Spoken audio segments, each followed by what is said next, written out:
সবসময় অত তেল ঝাল মশলাযুক্ত খাবার খেতে কিন্তু কারোরই খুব একটা ভালো লাগে না। কখনো কখনো যদি একটু লাইট কিছু খাবার হয় তাহলে কিন্তু মন্দ হয় না। তাই চটজলদির মধ্যে বানিয়ে ফেললাম hot and sweet chicken stew. কড়াইতে 1 চামচ বাটার নিয়ে 250 গ্রাম চিকেন দিয়ে হালকা করে ভেজে নিয়ে ওতে 1.5 কাপ মতন জল এবং পরিমাণ মতো নুন দিয়ে দিয়েছিলাম। মাংসটা ভালো করে সেদ্ধ হয়ে গেলে ওগুলো তুলে নিয়ে ভালো করে ছাড়িয়ে নিয়েছিলাম।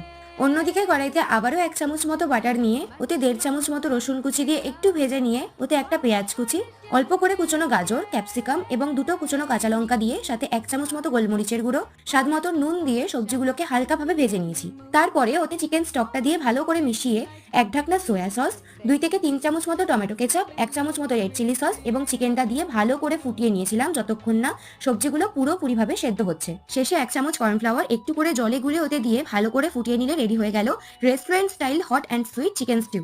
উপরে একটা সেদ্ধ ডিম স্লাইস করে কেটে গরম গরম পরিবেশন করো। আই এম শিওর ভীষণ ভালো লাগবে।